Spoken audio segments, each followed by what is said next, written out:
கர்த்தருக்கு ஸ்தோத்திரம். இந்த நாள் தேன் துளி நிகழ்ச்சியிலே உங்களை யாவரையும் மீண்டும் சந்திப்பதில் அதிக சந்தோஷப்படுகிறேன். சிறிது இடைவெளி விட்டு இந்த தேன் துளியை மீண்டும் கொண்டு வந்ததற்காக கர்த்தருக்கு நன்றி செலுத்துகிறேன். இம்மட்டும் கர்த்தர் செய்த எல்லா நன்மைக்காக ஆண்டவரை துதிக்கிறேன், ஸ்தோத்திரிக்கிறேன். இந்த வேளையில் கூட விசேஷமாக இந்த தேன் துளியில் இன்றைக்கு ஏசாயா தீர்க்கதரிசியின் புத்தகம் 54ஆம் அதிகாரம் 7வது வசனத்தையும் 10வது வசனத்தையும் நான் உங்களோடு கூட பகிர்ந்து கொள்ள விரும்புகிறேன். இமைப்பொழுது உன்னை கைவிட்டேன், ஆனாலும் உருக்கமான இரக்கங்களால் உன்னை சேர்த்து கொள்ளுவேன். அதோடு கூட மலைகள் விலகினாலும் பர்வதங்கள் நிலை பெயர்ந்தாலும் என் கிருபை உன்னை விட்டு விலகாமலும் என் சமாதானத்தின் உடன்படிக்கை நிலை பெயராமலும் இருக்கும் என்று உன்மேல் மனதுருகிற கர்த்தர் சொல்லுகிறார். கிறிஸ்துவுக்குள் பிரியமானவர்களே, இந்த அருமையான வார்த்தை என்னுடைய வாழ்க்கையில் மிகவும் ஆசீர்வாதமாக இருந்தது. பலவீனப்பட்ட நேரங்களில் எனக்கு பலனை கொடுத்து உற்சாகத்தை கொடுத்து மீண்டுமாக எழுந்து வர கர்த்தர் கிருபை கொடுத்தார். அதற்காக நான் தேவனை துதிக்கிறேன், ஸ்தோத்தரிக்கிறேன். கடந்து போன பாதை சற்று கடினமாக இருந்தது. ஆனாலும் கூட கர்த்தர் தம்முடைய பெரிதான கிருபையினால் என்னை காத்து வழி நடத்தி வந்திருக்கிறார். அதற்காக ஸ்தோத்திரம்.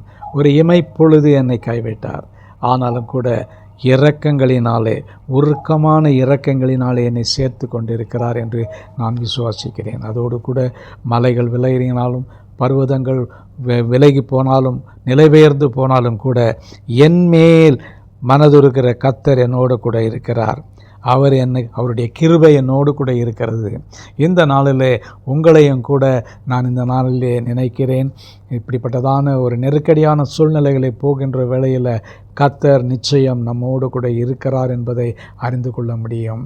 நொடி பொழுதுதான், கொஞ்ச நேரம்தான், ஆனாலும் கூட ஆண்டவருடைய இரக்கங்களும் கிருபைகளும் மாறாததாக இருக்கிறது. நம்முடைய வாழ்க்கையில் கூட அவர் அதை இன்றும் செய்து கொண்டிருக்கிறார், செய்ய வல்லவராக இருக்கிறார். அவரை நோக்கி நாம் பார்ப்போம் என்றால் நம்முடைய முகங்கள் ஒரு நாளிலும் வெட்கப்பட்டு போகாது. கிறிஸ்துவுக்குள் பிரியமான சகோதரரே, இந்த நாளில் உங்களை நான் மீண்டும் இந்த தேன்துளி நிகழ்ச்சியில் சந்தித்ததற்காக தேவனுக்கு நன்றி செலுத்துகிறேன், காத்துக்கொள்ளுகிறேன், அவருக்காக துதிக்கிறேன், ஸ்தோத்தரிக்கிறேன். தொடர்ந்து இந்த தேன்துளி வருவதற்காக நீங்கள் ஜெபித்து கொள்ளுங்கள், என்னை உற்சாகப்படுத்துங்க. உங்களுடைய ஷேரிங்கிலும் இதை ஷேர் பண்ணி மற்றவர்களுக்கு அறிமுகப்படுத்துங்க. இது அநேகருக்கு ஆசீர்வாதமாக இருக்கிறது. அதை தொடர்ந்து நீங்கள் செய்யும்படியாக கேட்டுக்கொள்கிறேன். நீங்கள் கொடுக்கிற உற்சாகத்தின்படியாக நான் இந்த தேன்துளி நிகழ்ச்சியை தொடர்ந்து நடத்த எங்களுக்கு உதவி செய்யுங்க. ஆண்டவரை நோக்கி பார்ப்போமா?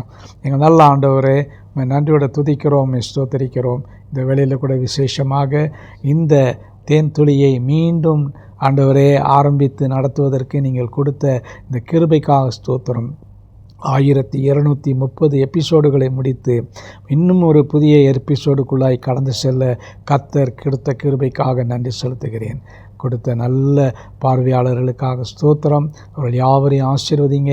இதை கேட்கிறவர்கள், பார்க்கிறவர்கள் ஆசீர்வதிக்கப்பட உதவி செய்யுங்க. மீட்பர் இயேசுவின் நாமத்தில் ஜெபிக்கிறேன் நல்ல பிதாவே, ஆமேன், ஆமேன். கர்த்தருக்கு ஸ்தோத்திரம்.